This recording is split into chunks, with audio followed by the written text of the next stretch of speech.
Hey everyone, this is John Puritz. Welcome to the Man Up Already podcast. This show is dedicated to each of us being better in all areas of our lives, mentally, spiritually, physically, and relationally. We want to help you be a better you because when you man up already, the world around you is greatly impacted. Here on the podcast, we don't believe you're an accident. We believe each of us is created for purpose, and this show is dedicated to helping you discover and live out that purpose. Again, welcome to the show, and let's check out another great episode. All right, everyone. Hey, welcome to another great episode of the Man Up Already podcast. And as always, super excited to have you here. Man, I just love what we've got going on here and the amazing guests that have just shown up. I mean, think about who we've had on this show, the content that they bring. It's really amazing. And this episode is no different. We've got an incredible guest lined up today, and I'm super pumped to have him because I was handed his book not that long ago, and I actually did a ride along. If you follow me on Facebook, and if you're not on Facebook, Instagram, and LinkedIn, just find John Puritz, and on Instagram it's J Puritz. I post something called the Ride Along, and I spoke about something that's going to be the topic of our conversation today with this great guest.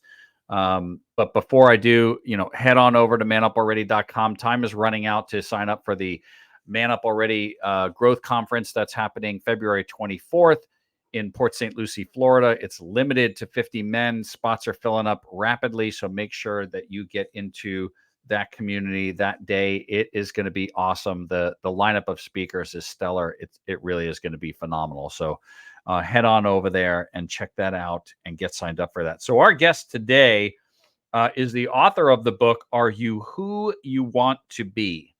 He's a business and leadership coach. He's an author. He's a speaker, and he for sure is a disciple maker. I am super pumped to have a conversation with him today. Please welcome to the Man Up Already podcast, Damian Gerke. Damian, good to have you, buddy. It's good to be here. Thank you for having me on. Yeah, I'm super pumped. I have been waiting for this conversation, because we met a couple of weeks ago for a long time. So it's an honor to have you on the show. It's an honor to be here. Thank you. Yeah, we were literally right before we hit go. You're leaving for Kenya today, tomorrow? Tomorrow. Tomorrow. And you started talking about why, and I was like, put a pause in it. Let's just pick that up right when we hit record. So back up a little bit. The Disciple Movement Maker. Do I have that right? Disciple Making Movement.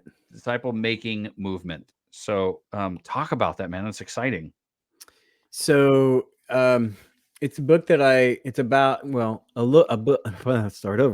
book that I published back in 2021 is all about this. It's written to help explain to what I call legacy church, or church as we know it in the West, in North America. It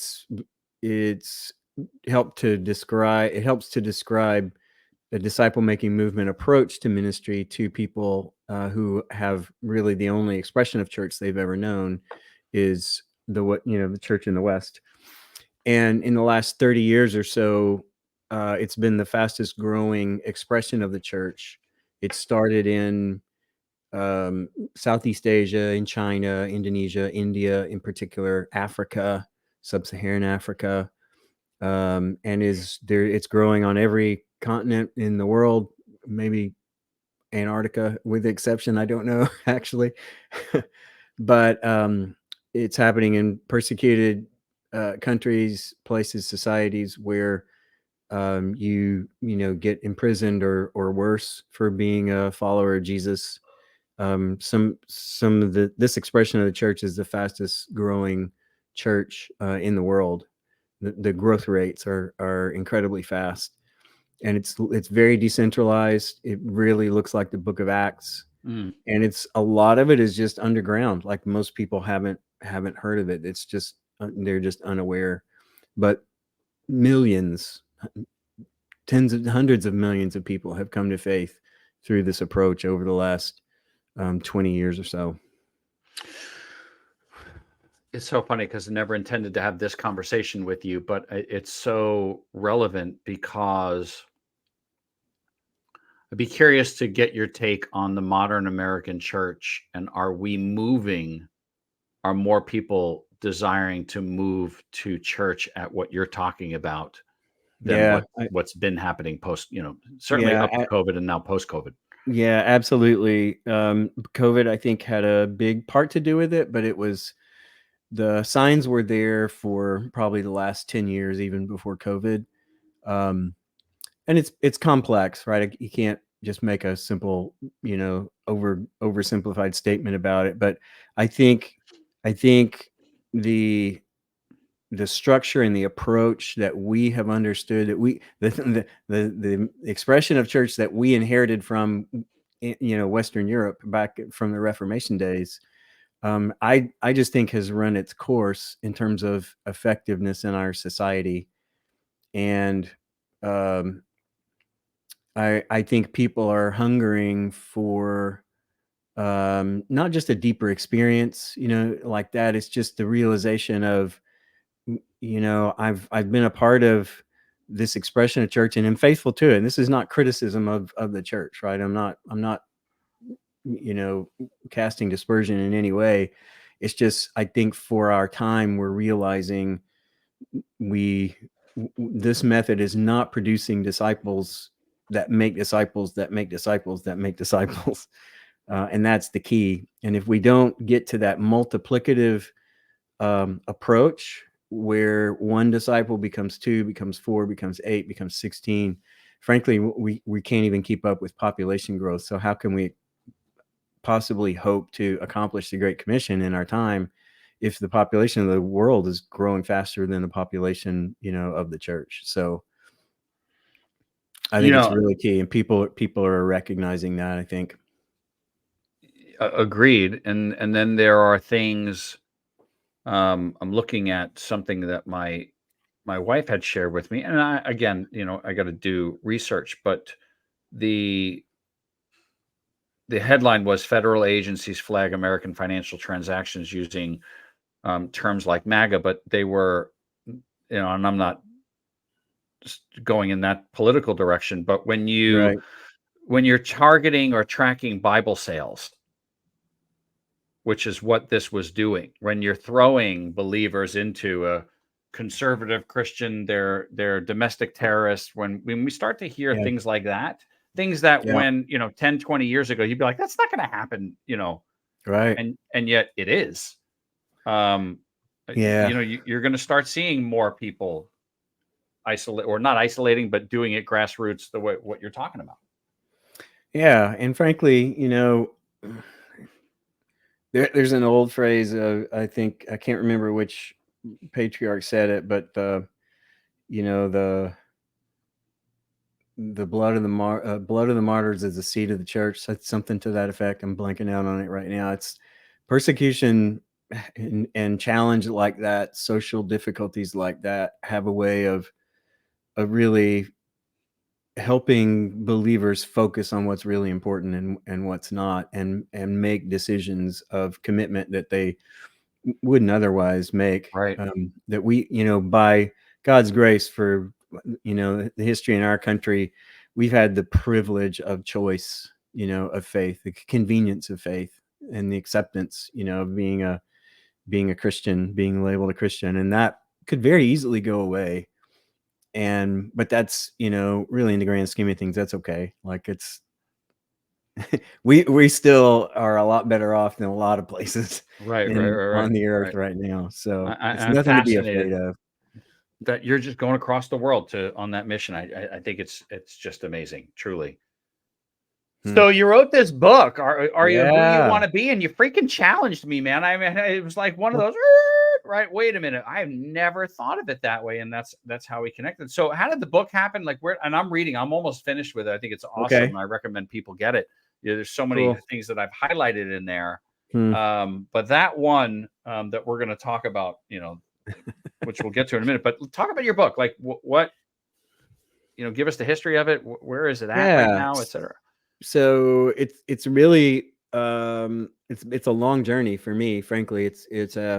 it came out of what I call my identity journey. So when I graduated college, was an engineer, didn't know the Lord at the time, was an engineer in the aerospace industry, working on a secret, program, all that, like really heady stuff.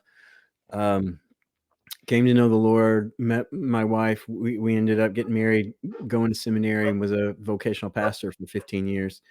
And toward the end of that time, I sensed the Lord. It's like, okay, this is my second career, and like I should be all grown up by now.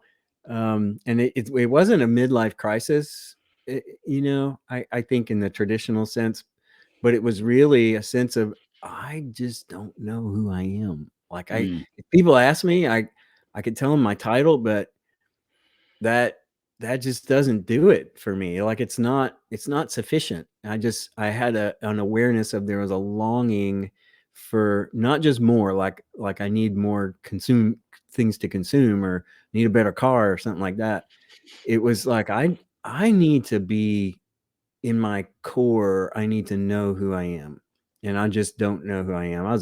We had kids by that time, like well down the road, and just realizing this wasn't it. And then sort of as I transitioned more toward the DMM approach at that time, which not very many people in America were doing. So like it was off the edge of the map, I was talking to people about making disciples, and they were like, dude, you need to get back into ministry. And I never left ministry. Right. But there was a real sense of, I had tied my identity to being a pastor and a former engineer. Like that's how I would refer to myself, and it just wasn't. It wasn't sufficient. And so the Lord just really took me on this journey. And the title of the book, I don't think I've actually given them credit. So I don't know if this is. I don't know if I should say this now, because I have to pay them or something. But you remember the band Switchfoot? Sure. So, they have a song, and the chorus of the song is, "This is your life. Oh, I love that song. Are you who Are you you who want to you want to be? be? Yeah. Is it everything you dreamed it would be when the world was younger and you had everything to lose?" And that song actually, obviously it impacted the name of the book, but it, among other things, it really gave voice to this sense of, wow, there is a place I can go here. There is a deeper thing that I need to search for. And this frustration that I'm having in life is really sort of breadcrumbs to follow. And that's kind of the nature of faith anyway. Like, God gives us clues to follow and to search. We find them when we search them. We search for them a lot of times. And so we find truth when we're hungry for it, right? God shows up when we're needy for him, when we're asking for him. And so that's what really started me on this whole journey, and was the impetus for the book. Well, the thing that, and the book is out, right? Oh yeah, published in July. Gotcha.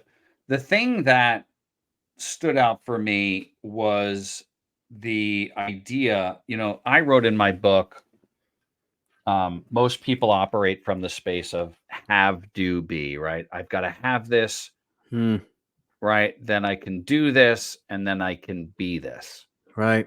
And early on in my entrepreneurial journey, I learned, no, it's, you've got to be this, and then you do what that person does, and then you'll have what that person has. And I understood that from a physical earthly realm, of in the context of my life, right? It's Yeah. not something that I need to have. I need to be, if I'm, as an example, I used to be 10 minutes late to everything. And then I'm going to be a man on time.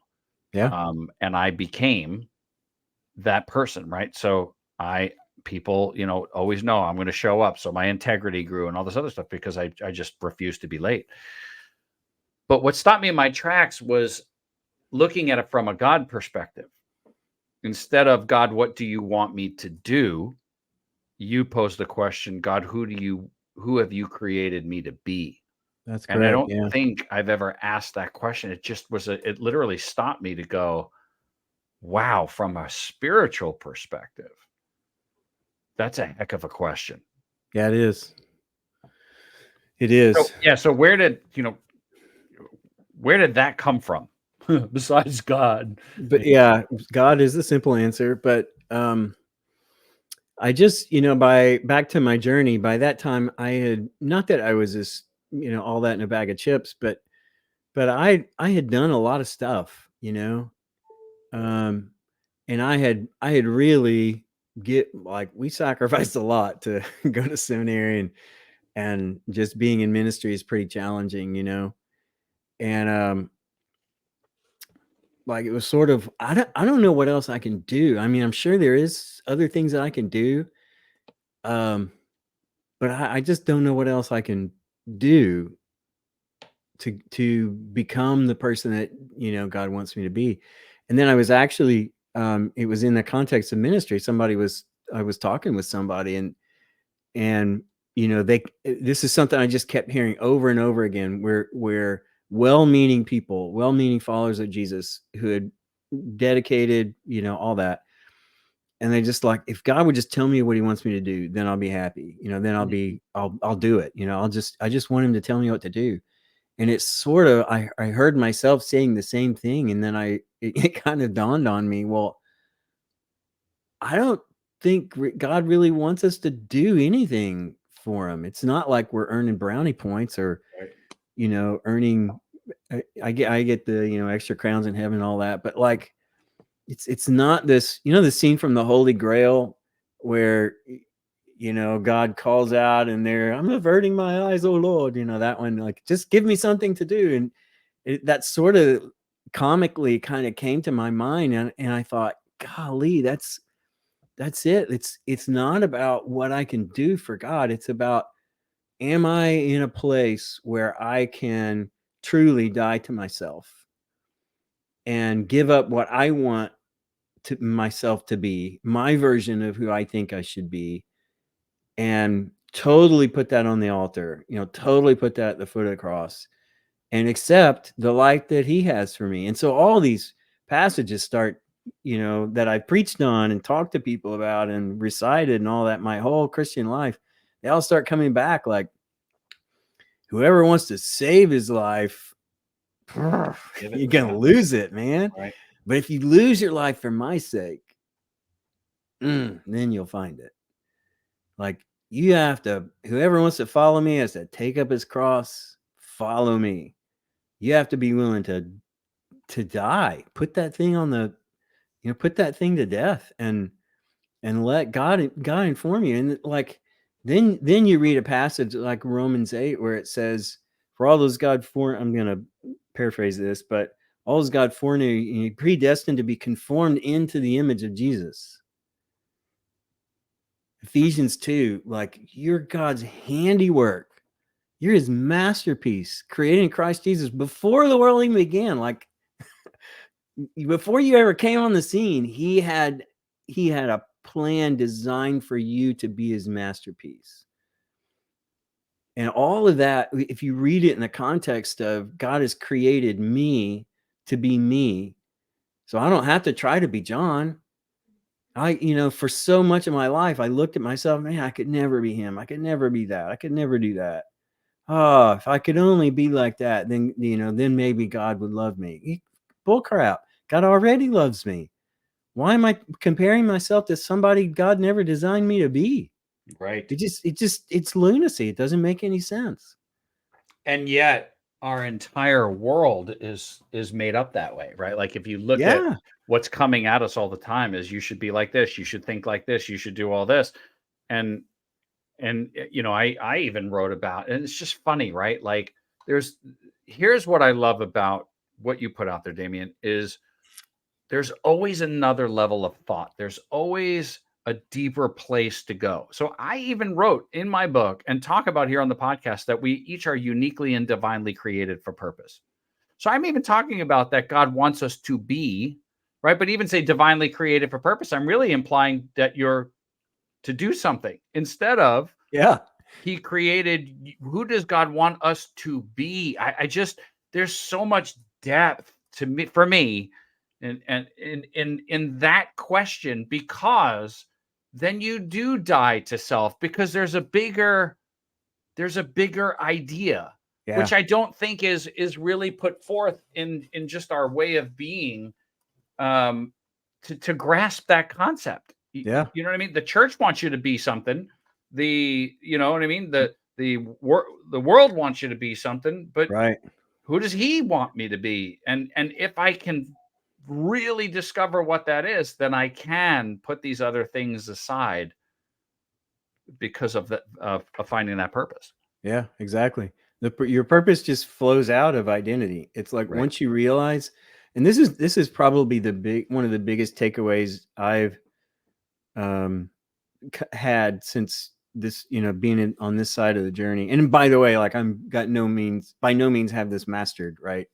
Like if I think anything, it's a lifelong thing, right? I it's mean, a little harder, yeah, actually, yeah, because like, ooh, crap! Now I know who I am. Now I got to really act like it. I can't fake it till I make right. it. Um, but there was a sense of, um, how to say it, like I always wanted to. I always felt like I was performing. Hmm. Like I have to appear sharp. I gotta have a good comeback. I've gotta be man's man. I gotta use all the tools. I gotta have all the tools. I gotta know have all the answers. I've got to be the answer guy. Like just all these things that you get in life, and like all that pretty much now has gone away. Like I really don't care what people think about me. I honestly don't. Like not that I want to be a jerk, on purpose, like in public, but I'm not worried about people's opinion of me, and it is just so absolutely freeing. um I don't need anything from anybody, where I found I did before. Like relationships, it Ah, was always kind of a quid pro quo kind of piece. What can I get from this relationship? How can I impress John so that he'll get follow me or recommend, whatever. Like there was always this undercurrent of performance and sort of reputation stuff, and that pretty much has gone away. Like I just don't even think about that anymore. My whole orientation is like, man, how can I make everybody else's life better? My my when God brings somebody across my path, my first orientation is, okay, is this somebody God wants me to serve? And if mm, so, how? How can I serve? Not because I'm getting extra points from it, but I just see it's part of my purpose now. My purpose flows out of my identity. And if I can't do it, I'll be the first to tell you, like, and not lose any sleep over it. I'll try to find somebody else that can meet that need. But it's just so freeing. It's very simple. It's actually a little harder in terms of level of effort and focus, and um probably mostly focus, like not getting distracted, because there's so many distractions that we have. But it's so simple. Like it's just very clear. Life is very, very clear. it's. I had a conversation. It was a past podcast episode, and he talked about, his name is Jared, and Jared talked about how authenticity really does equal freedom, Yeah. right? And you just talked about the same Yeah. thing, right? When we stop trying to be what everybody else wants us to be and do what everybody else wants us to do. And I have recognized for my own self, and it really became something, Damien, for me last year that I'm now living in this year to get constantly better at, is I don't want to be regulated by everybody else's emotions and how it affects, right? Like Yeah. what where they are emotionally doesn't mean that it's not how they feel about me, or like everybody's navigating their own place. Now, how do I show up with empathy, care, right? I mean, my wife and I just got into it. Like she literally, it's the man woman thing, right? I don't know if you experienced this with your wife, but she was like, I have no idea what you're doesn't talking matter about. if I'm right or wrong. I just want you to have heard me. Yeah. There's so much depth to that alone. that I keep failing at. But I was caught up in that moment in how she felt about me, which she even pointed out it's selfish. And it really is, because what we're doing is we're so busy, preoccupied with how other people feel about who we are, that we're not even paying attention to what he needs from us, Right. right? Or wants us to be, or even present to that. And when you do, I love what you said. It is this freedom. Like I have matured enough to a point where, like, if you don't like me, then I'm approaching mid 50s. Well, there's certain things that definitely now I can grow, but if you don't like John, you know what I mean? Like, that's between you and you. Yeah. I think that there are moments of that. I'm very present to. I love movies, and I love. We just watched an incredible one called All the Light That You Cannot See. Have you seen that yet?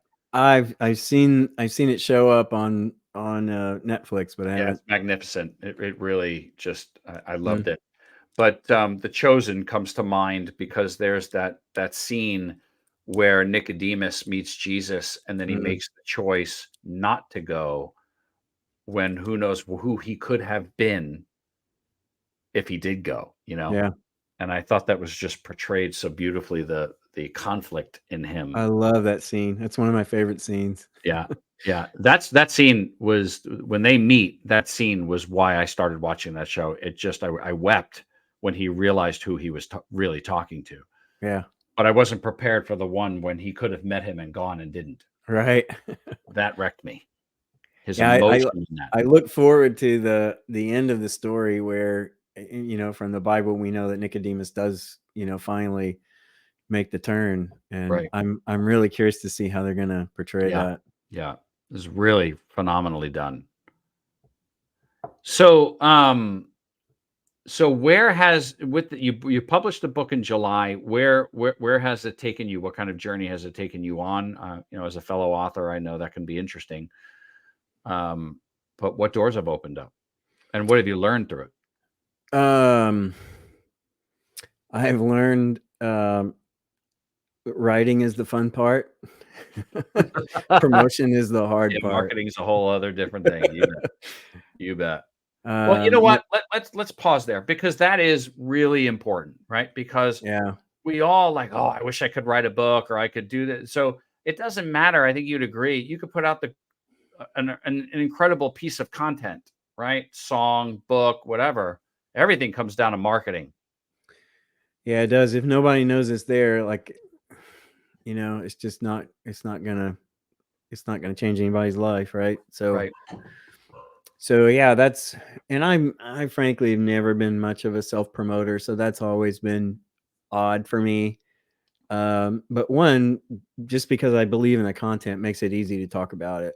Right. And and and I think in an odd way, what I hope, one, I don't really care. It's God's book is my view, so I'm gonna do my part to open the doors and try to walk through them. Or if he opens the door, I'm gonna try to walk through them. Um, but I believe in it. I'm passionate about it. I've seen it change lives. I do coaching as well. Business coaching is sort of my co-vocation, along with ministry and writing. And so a lot of this content has come out of coaching conversations, and I Mm, like I don't have to convince you that it's valid, or right. convince anyone that it's valid. I got people that for decades that I know whose lives have been changed because of these concepts, and and they're never going back. Like, not just, wow, that was really cool. Like, their life has been transformed because of it, including my own. So it's easy to talk about. It's just finding the right people to talk about, and the volume. That's the challenging part. Yeah. Yeah. Well, it's a good read. I'm probably over 75% through. I think I got maybe Mm, like 50 pages left. So I highly recommend it to people, and it really it gets you to certainly think.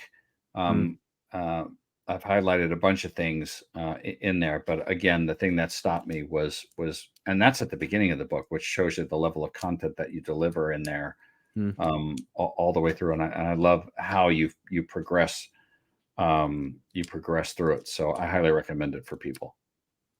Great. I appreciate that. Means a lot. Yeah, absolutely. Means a So lot. what time is Kenya tomorrow? What time are you leaving? Man, I tried to check in. Like something they're not checking me in, so I got to show up at the airport at 6 in the morning. Wow. And how long So, is the flight? I think it's 13 hours. Whew. I go to JFK I'm in Tampa, so Tampa to JFK and then JFK to Nairobi is a 13-hour flight. Amazing. Amazing. And you'll be out there for how long? A week. Wow. Okay. Well, I'm looking forward to hearing what comes of that for sure. Yeah. Sure. So, Damien, you're a speaker, you're a coach, you're an author. I put up here. Let me put it up for our audience. If I'm right, that's how people can find you. Yeah. Yeah. So go to damiangerke.com. And what's like when people are searching, like who should be connecting with you? Who who are you looking Yeah. I appreciate you saying that. Like, I really, in my coaching, I really have a passion for leadership. In fact, the next book I've already started working on the outline is a leadership version of Are You Who You Want to Be? So, are you the leader you want to be? Love it. And it's going to be, it's not, this book has a lot of Jesus in it, probably as you can guess. This next one is going to be a general marketplace book, and faith is going to be a theme through the book, but it's not going to be a overtly Christian book. It's for a general audience. But the application of identity in the context of leadership is just fundamentally huge, and it's a complete blind spot from my perspective, not just in terms of even the way Christians in the Christian context that we think about leadership, but certainly in the world, and just promoting the idea of servant leadership and what Jesus did and how Jesus modeled what leadership is, and that's where true influence comes from, seeing yourself, having the identity of a servant. And when we think, even I've had this experience so many times in Christian circles talking to pastors about the idea of servant leadership. I had one guy that I know, really good friend and a really good guy and a true servant. And he said, yeah, I need to show up and mop some floors and clean some toilets. And I'm like, dude, I think it's a little backwards from that. It's not about the leader showing up to serve. It's about the servant showing up to lead. And all over the place in the Gospels, you see when Jesus talked about influence and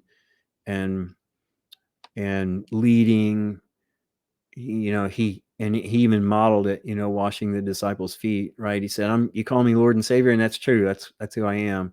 But here I've washed your feet. Like, you'll be blessed if you go do this. And it sounds so degrading. It sounds like oxymoron to see yourself. If I'm the leader of a company, if I'm the leader of my home, if you call yourself that sort of hierarchically, that means I'm at the top of the pyramid. Like, no, man, you're at the bottom. If you want to you are. if you really want to have influence, put yourself at the bottom. That's right.